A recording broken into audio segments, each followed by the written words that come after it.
raise the awareness of where we actually came from rather than where we have been taught we came from. It's now up to us how do we carry forward it in our building the education system. Professor Salim will also give us talks in the coming few days at the Grand Mosque. The next one will be on Wednesday, and he's talking of 1001 inventions, discover Muslim heritage in our world. This is going to be in the auditorium of the Grand Mosque at 8:30 also. The next one will be on Thursday, Women of Science in Muslim Heritage, Role Models. On Thursday, same venue at the Grand Mosque. And the last one will be on Friday, inshallah, Muslim Heritage and Development, Lessons from the Past to Design a Better Future. So you're all welcomed to all these lectures. Now we have a few moments for question and answers for Professor Salim. Those who would like to raise any questions. We have a microphone here, over there, sir. Assalamu alaikum. My name is Muhammad Nafi. It was a very insightful presentation from you. Can you please, we can't hear it properly.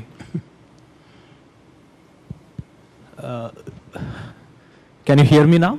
Yes. Okay. The presentation was very insightful. Thanks for the presentation. And you are talking about the contributions of Muslims to the human civilization, especially the development of human science. But my contention is that after 12th century, there was all the innovations, all the contributions of Muslim Islam to the human civilization came to a grinding halt.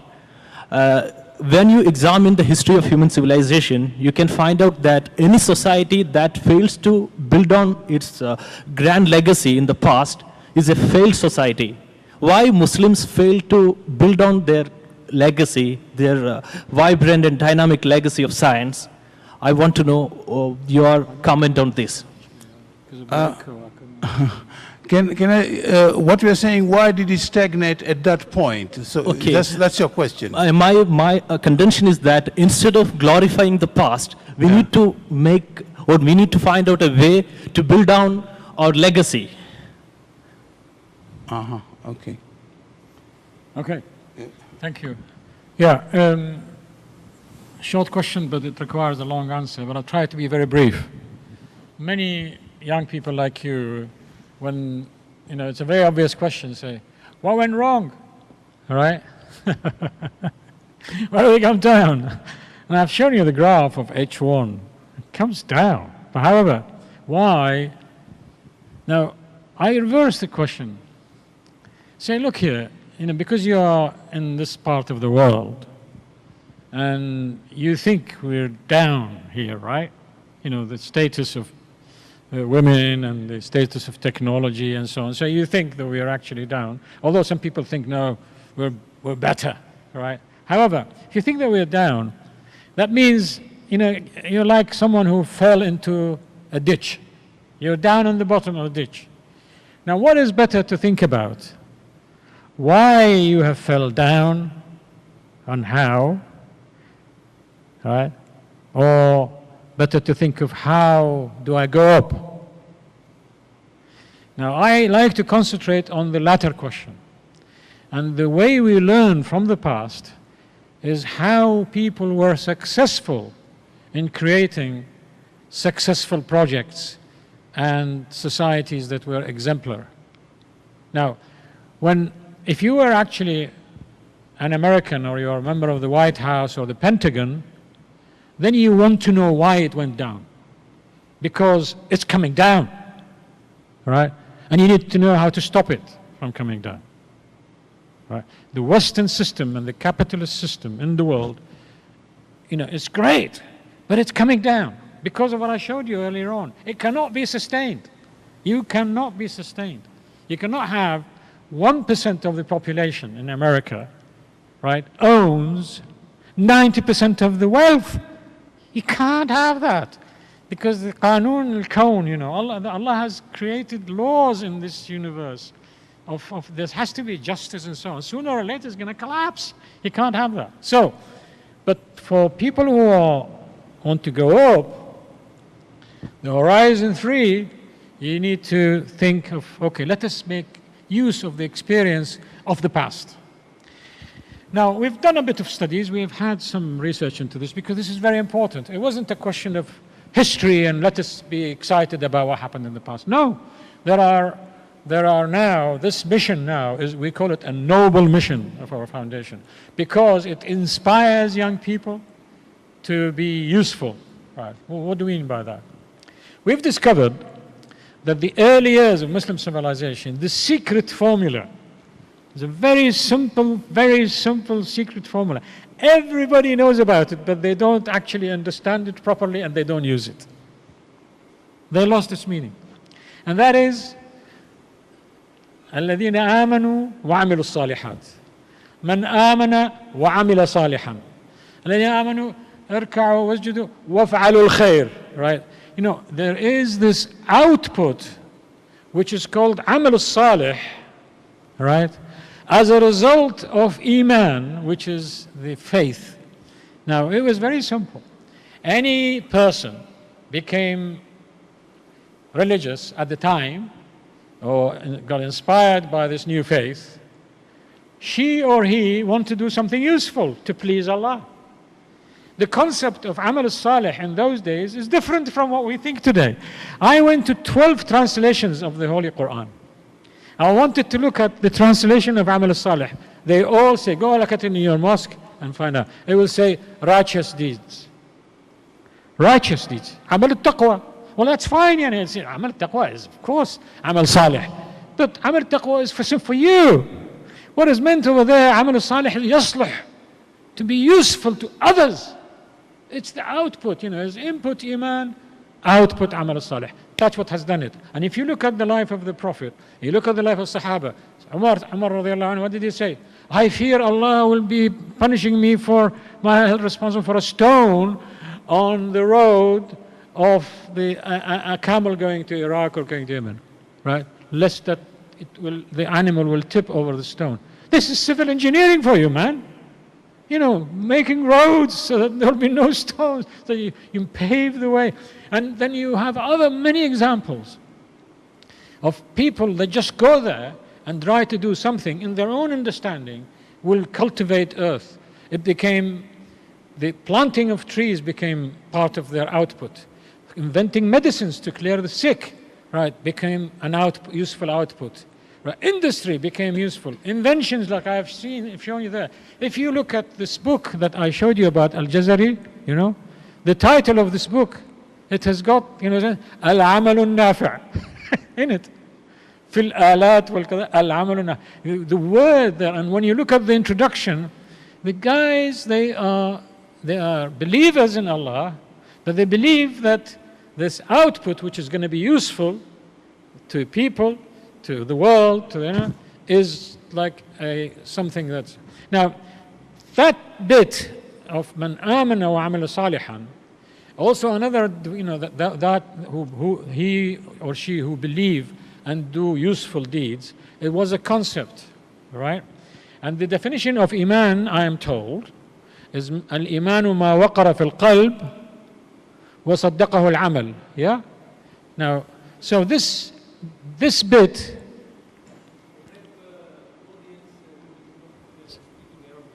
Sorry? Okay. I will do it in English.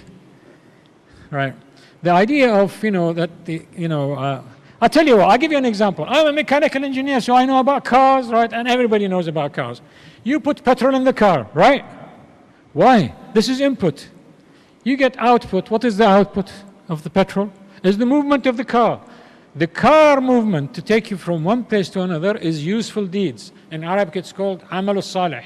It has been useful to you. The input is the petrol. Many Muslims, in the early years, of course, there are people who are specialists in the chemistry of the petrol, like fuqaha of the, faqih of religion, scholar of religion, is the equivalent of a chemist or a chemical engineer on the petrol, a petroleum engineer. They know about the input, right? And they can argue with each other about how much constitutes the chemistry and so on. But the output is amal salih, useful deeds. Unfortunately, the meaning of useful deeds has shrunk and it has become pious deeds, righteous deeds. What do you mean by righteous deeds? Pious deeds. Oh, well, you read more Quran, you read more prayers, you fast more, have more qiyam al-layl, you mention Allah 1,000 times a day, and things like that. This is all very good, but it's improving the petrol. It's all about the petrol. It's all about the iman. Well, ya akhi, please, sister and brothers, okay, I've got an iman. You would keep polishing all the time.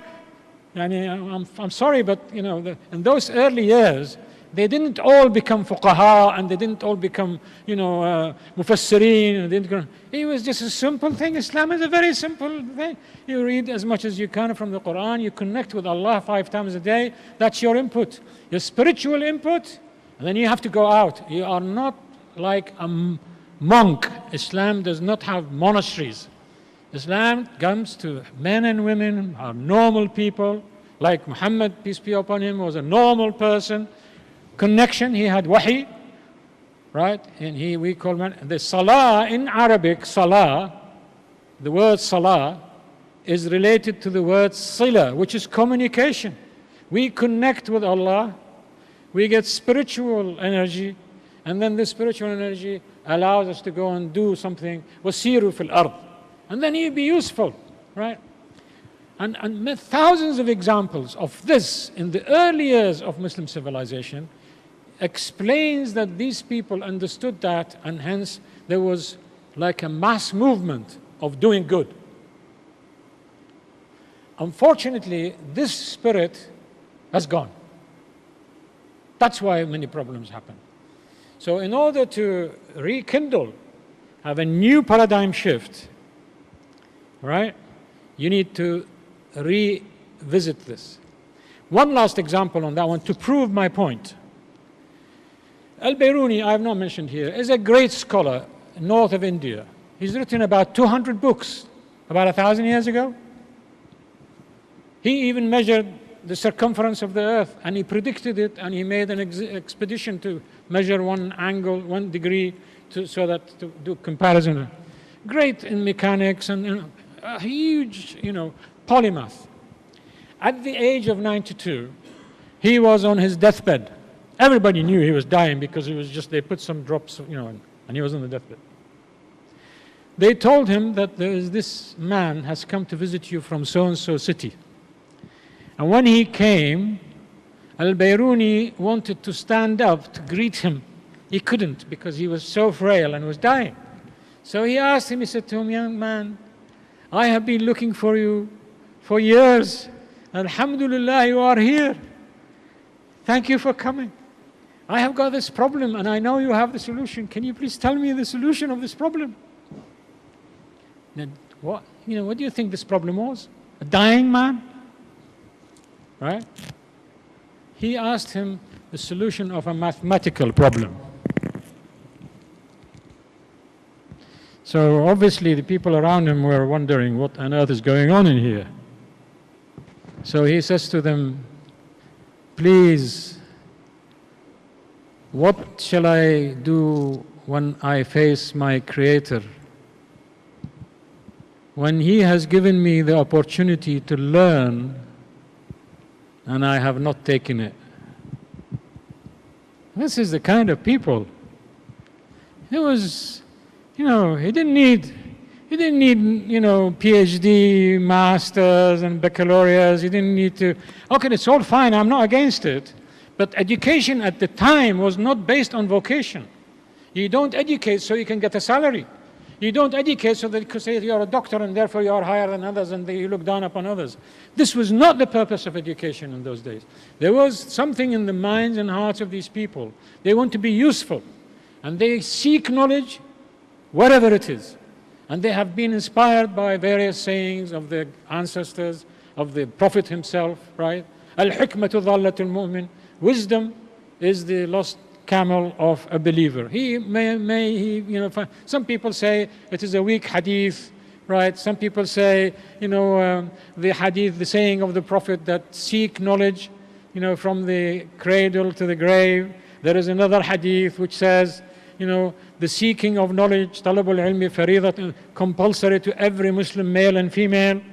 The other hadith says, seek knowledge even may it be in China, right? But this, some people say these hadiths are not as high in quality in terms of authenticity. Anyway, you can talk from them. This is not my subject, but I have learned, you know, these things through pursuing the history of science, trying to find out how and why did these people did what they did, despite wars, despite conflict and so on. And they were like, and they were not only Muslims. Muslim scholars have worked closely with Jewish scholars, with Christian scholars, with Sabi'i scholars. And they were not too much concerned about whether you were a Shafi'i or a Hanbali or a Sunni or a Shi'i or an Ibadi. Right? You are Ibadis mainly. Okay. Well, actually, I had the great honor and pleasure of performing Hajj in 1968 with one of the sheikhs of Ibadiyya from Libya. He died, rahmatullahi alayhi, Sheikh Ali Yahya Muammar. Now, and you know, so the idea here, and those people understood that petrol for the car, you think your petrol is the best and better than the other people's petrol. Well, that's fine. So your body, your petrol you think is great, better than the other madhahib, petrol. You buy it from your own company, you know. But you collaborate with the others, even with Christians and Jews and so on, like what happened before, male and female, to get the car moving. Manfa'at al-nas, right, and the building of society and i'mar al-ard is not only the profession or the duty of a Muslim. Everybody gets involved in that one. And that's what they did, right? They did at that time. And I think this is the secret. I'm sorry I've taken longer. This is very important so that you guys, young people, must realize that this is what counts. You find your role in this world, you connect with your Creator, right? Try to express and manifest your iman, your faith, through useful deeds. You choose which useful deeds, whether it is engineering or in medicine or industry or agriculture or in fiqh and so on. You choose. And you become the best in that one because it's connected with your faith. Thank you. Thank you very much, Doctor. Any other question? Yeah.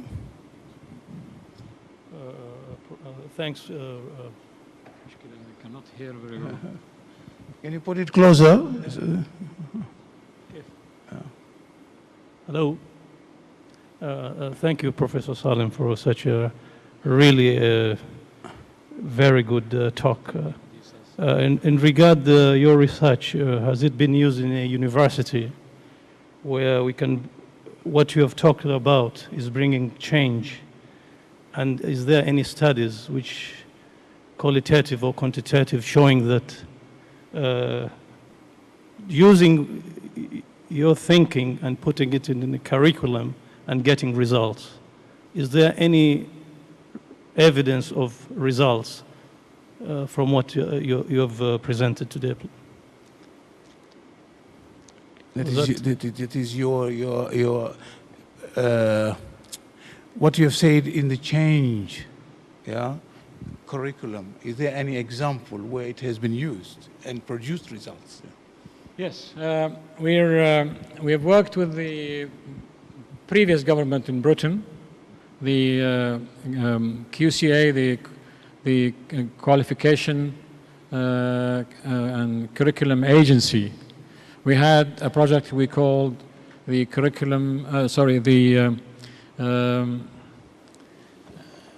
CUS project. It's called Cultural Understanding of Science Project. We worked together, we produced some good material and resources. Since then, we have set up one of our subsidiaries, because our foundation is not for profit, but we produce subsidiaries because then they can do business and earn, not only just live on donations, that they earn because they have some high-level consultants and so on, and produce resources. It's called Curriculum Enrichment for the Future, CE4TF, and they have a website, and there are resources there. We've been giving courses and training courses in Turkey. We've got one is about to happen in Malaysia. We have memorandum of understanding with a number of universities, right? There is one with Saudi University, Effat University. We've also got a project with MIT, the Blossoms project in MIT, which the idea you see here is that America is doing an excellent job in trying to, make science, technology, and all this knowledge available to people and help them to teach better and so on, to improve the third world. But our problem is because of the superiority and inferiority complex. So we told them that, look, no matter what you're going to do, all you're doing actually, it's good to give information, but without empowering the recipients to make them feel that they are part of the civilization and their fathers were builders of what civilization is, they will not be able to resonate with you. You've got to make them feel that, this is not coming from the top to the bottom. Recognize, enrich your curriculum, enrich science, so that people from outside America and outside Europe, they feel that they are also shareholders, they're stakeholders of this. So it's a new move. We're only young, we've only been 10 years, and thank God, this project is just everywhere now. And tomorrow in the evening, we'll talk about the impact of this project and how and why was it called 1,000 Inventions, and how heads of states been involved in this and so on. So hope you'll make it tomorrow. No, it's not tomorrow, it's day after tomorrow. Day after tomorrow. In view of time, we'll have to limit how many questions we can take. As we have said, we will have more opportunity in the coming days. So we'll have one last question. Yeah. Thank you, Professor Salim. It was very insightful and very inspiring lecture today. My question is in extension to the first question, that every civilization throughout history has strengths and weaknesses. And it is the weaknesses, when it overpowers the strength, that's when the civilization tends to go down. So I fully agree with you that we should be inspired by Muslim contribution to the growth of civilization in the Golden Age during those 1,000 years. However, it may be also a good idea to look at what were the weaknesses that has led to the downfall of that particular era, because from there we can also learn lessons which are equally important to lessons that we can learn from the success of the Muslim contribution. Yeah, I agree with you. You can't completely, when you build Horizon 3 for the future, you cannot get rid of Horizon 1. Horizon 1 is very important. The past is very important for building the future. What I hope I'll be able to do, and when is the Ladies Muslim Women of Science going to be? Is it Thursday? Is it on Thursday evening? Thursday evening, I'll take the development of Muslim women of science and knowledge through history and see how they have come down, right?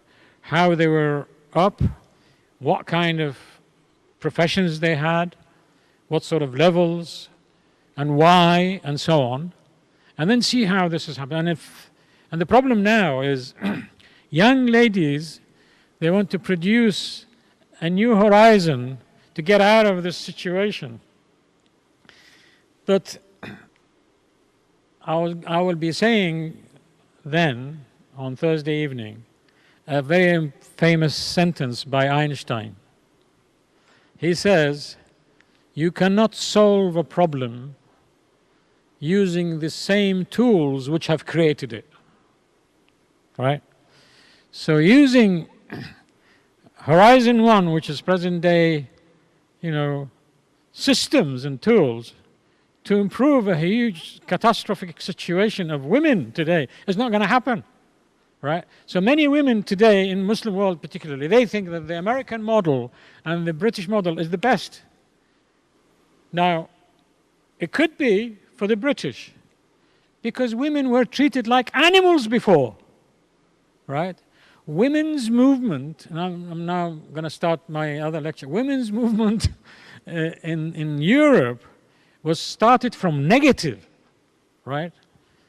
And then they had to fight their way up and make room amongst men to be treated, humanely and equally and all that. It's not the same in the Muslim world, because the position of women was so well and so powerful in the early years of Muslim civilization, and then it went down. So what they want today for their Horizon 3 movement is to say, look here, we just want our previous position back. Their fight is very different. It's a different method, it's a different tool. They don't have to throw away their tradition, they don't have to throw away their religion. On the contrary, if they actually go to the original, the tenets of their own civilization, religion, they will be one of the strongest liberal movements in the world, right? And I'm going to be giving you examples of women, right, who were actually, they're very inspiring women in the early years of Muslim civilization. So this is the thing, what I'm trying to say, is that we make use of the past, but frankly to keep thinking while we are coming down, what we want is to get out of the box, use new means, make use of the past, right? Use new means to get out of the box and start Horizon 3. The world cannot afford to stay on like this. It's going to be catastrophic if we carry on like that.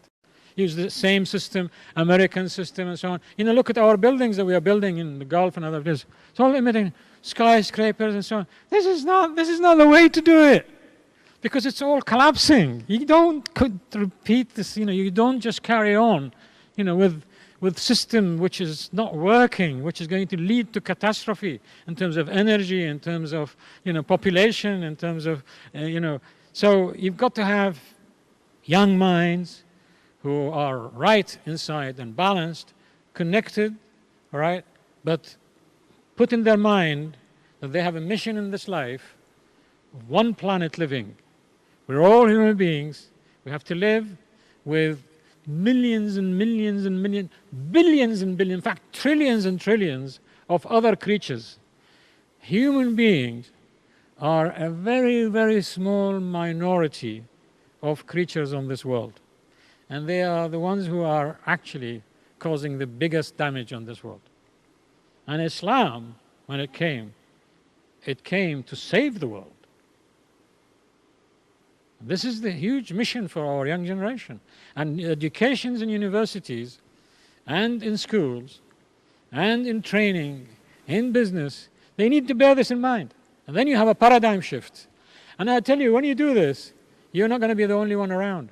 A lot of people around the world, everywhere, in America, in England, in Germany, and so on, China and India, it's all happening. I'm not the only one who's talking like that. There's a lot of people talking about this. And there's a movement now in the world to try to do things differently. And the Muslims, if they only know how to sort this out with themselves, they can become pioneers. You don't have to fight. You just go and do amal salih. Continue to do amal salih and you see what happens. Thank you. Many thanks. Thank you again for your attendance, and we thank the professor for his time and for sharing with us all the knowledge. We'll see him again, inshallah, day after tomorrow, and we'll see you, I hope, inshallah, day after tomorrow. Thank you very much.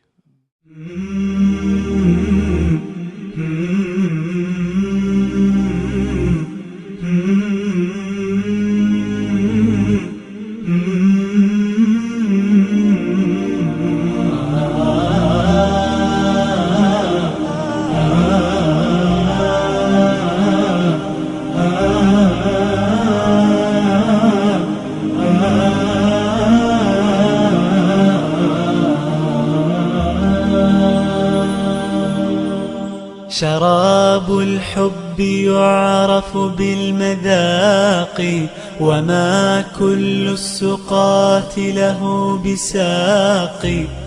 شراب الحب يعرف بالمذاق، وما كل السقاة له بساق.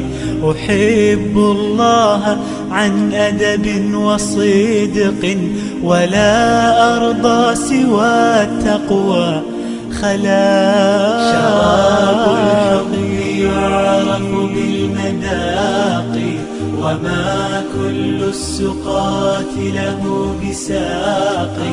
شراب الحب يعرف بالمذاق، وما كل السقاة له بساق. أحب الله عن أدب وصدق، ولا أرضى سوى التقوى خلاقي.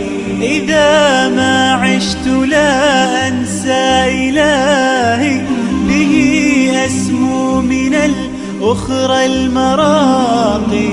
يعز علي ترك الحب عندي، ولو بلغت بي الروح التراقي. تركت جميع خلق الله دوني، شغلت عن الخلائق باشتياقي. شراب الحب يعرف بالمذاق، وما كل السقاة له بساق. شراب الحب يعرف